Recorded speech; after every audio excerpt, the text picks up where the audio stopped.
Quais são os da vida problemas atuais pública que mais... e com a mentalidade moderna, cara, que eu acho que isso falta no que Lula. você olha hoje agora em e dia. fala, cara, isso tem que mudar pra ontem? É muita coisa, cara, é muita coisa. Não dá mais pra gente Segurança pública. aceitar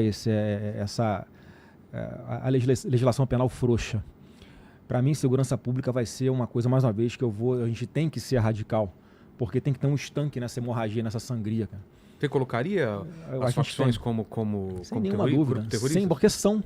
Por que, porque que, são, por que, que o Vilela, PT e o hoje, Lula estão tão reticentes? Se você analisar, existem relatórios de inteligência que mostram que tem Hezbollah aqui dentro do Brasil, Hamas aqui dentro do Brasil. Atuando já? Atuando, lavando dinheiro na tríplice fronteira do Brasil, Paraguai e Argentina, ali em Foz do Iguaçu. Cara, isso é em muito Minas grave. Gerais tem empresas lavando dinheiro por Hezbollah, inclusive pessoas que são nas listas aí internacionais de terroristas, que têm o CPF deles em empresas aqui no Brasil. Então, é óbvio, o Brasil é uma rota de tráfico de armas e tráfico de drogas, que isso abastece e financia o terrorismo. Então, essa é uma questão que nós, brasileiros, temos que resolver. E quando você vê o Lula reticente com relação a isso, ele está fazendo gesto para quem? Para essas organizações criminosas. Está fazendo gesto para o PCC.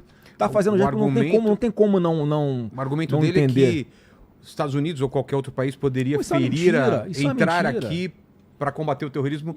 Isso é mentira, não tem a menor possibilidade disso acontecer. Não, Ele usa é irreal isso? Ele usa a narrativa do medo, Vilela, exatamente para poder fazer média com esse segmento que vota majoritariamente nele. Todo mundo cita aí, dá um Google aí, vocês vão ver, o 2022, como é que as cadeias ficaram em festa quando o Lula foi anunciado presidente da República. Por quê? Lembra um diálogo do Marcola que vazou, um áudio? Com o PT nós tinha diálogo cabuloso. Aí com esse governo Bolsonaro, esse diálogo veio a público em 2019, com o governo Bolsonaro a gente não tem mais esse diálogo. Já transferiram, os cabeças das facções criminosas para presídios de segurança máxima, presídios federais. Então tem que ser isso. E dá para fazer. Eu vi ali como é que funciona em El Salvador. Lá um país pequeno lá? conseguiu. Eu tive lá. Qual que é? Eles fizeram algumas coisas que nós já começamos a fazer. Que foi mudar a legislação penal.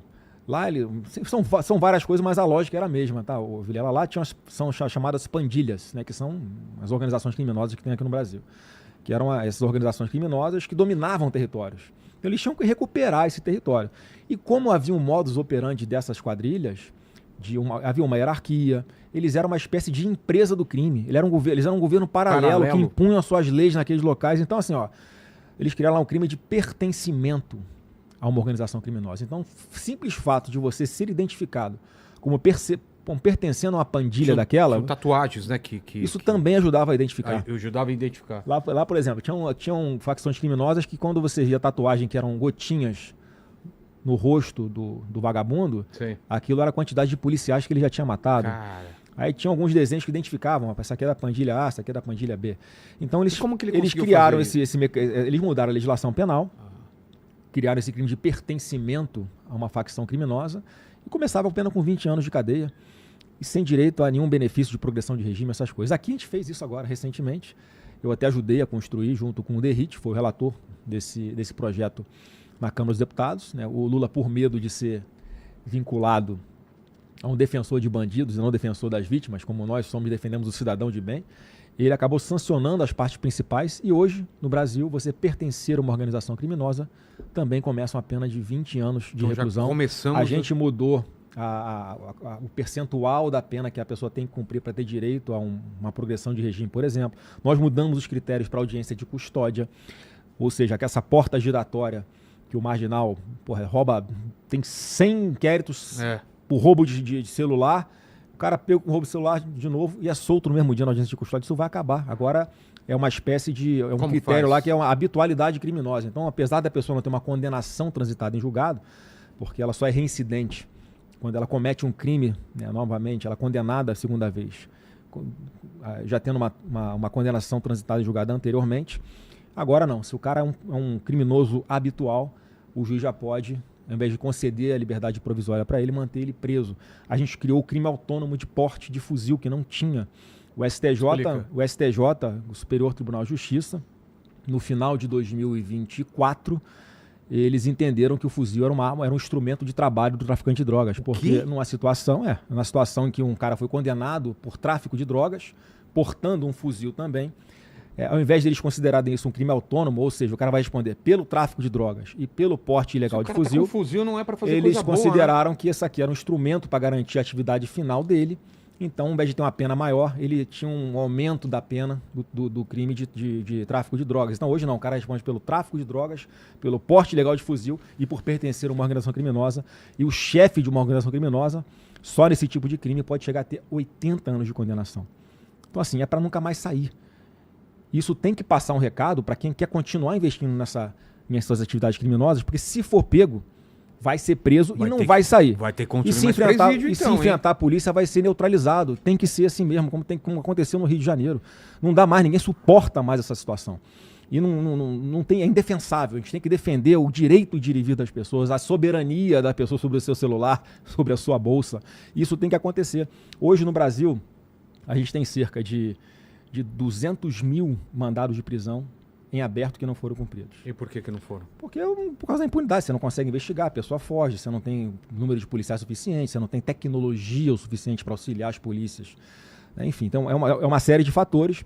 E você tem, vou dar um exemplo do Rio de Janeiro, Vilela. Nós temos 43 mil presos no Rio de Janeiro, no estado do Rio de Janeiro. Sabe quantas pessoas só a polícia militar prende por ano no Rio de Janeiro? 46 mil. Então, olha como é que é a porta giratória, olha como é que é a impunidade. Vai ter que construir presídios, sim. São aproximadamente... A tua experiência lá, eles construíram Eles construíram em menos de um ano um presídio que é o CECOT, né, o Centro de Combate ao Terrorismo, que eles enquadraram essas facções criminosas lá como terroristas. Então, as pessoas só foram colocadas lá e a criminalidade despencou. El Salvador tinha 128 homicídios, já tinha taxa de homicídio, né, de 128 por grupo de 100 mil habitantes. Hoje eles têm 0,4 homicídios por 100 mil habitantes. Quer dizer, virou um país seguro. Tá? Então, vi cenas, a galera saindo à noite com família, criança e bebê no centro da cidade. E assaltando de novo, matando gente, mata policial, mata mulher. Aqui no Brasil. Então, assim, são os saidões que a gente também acabou. Né, com as saídas em feriados, né? Aquela história de alguém uma mulher que assassinou o pai e a mãe, dia dos pais e das mães, ela sai da cadeia e vai para casa. É um tapa na cara da sociedade. Então aqui a gente consegue, só para concluir a parte dos presídios, então a gente tem aproximadamente ali, Vila, 500 mil vagas de necessidade de construção de presídios. Para se construir mais presídios? Então precisa ter vontade de fazer mais nada. Não precisa aprovação? Não tem que ter aprovação, tem que ter investimento. E seriam privados ou do Estado? Não, os presídios hoje no Brasil são privados, são administrados pelo poder público, né? Então, são servidores penitenciários. Privatizar alguns ou não? Eu não estou nem pensando nisso, porque tem uma prioridade, a gente tem que fazer a lei ser cumprida, a gente tem que manter esses caras mais tempo presos, porque Vilela, são sempre os mesmos ali, 80% dos crimes são cometidos pelas mesmas pessoas. Só de você tirar eles do convívio social, já vai ser uma sensação imediata de melhoria na segurança pública no nosso país. E se nós construirmos 500 mil vagas nos presídios, em presídios brasileiros, se você fizer uma conta ali de aproximadamente, se não me engano, eram R$700 o metro quadrado, alguma coisa assim, eu fiz uma conta para dar...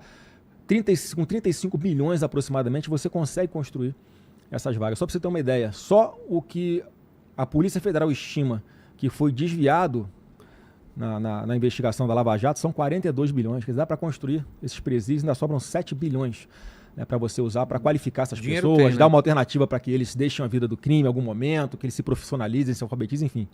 Não, aqueles que queiram deixar a vida do crime também tem que ter um caminho para seguir. Então, assim, óbvio que eu estou reduzindo, estou falando só da parte criminal, tem a parte da educação, tem a parte social, tem a parte familiar, tudo isso acaba, de uma forma ou de outra, impactando em índices de criminalidade. Eu estou falando aqui apenas de uma vertente, que eu acho que a gente consegue dar um passo importante agora com a entrada em vigor dessa lei.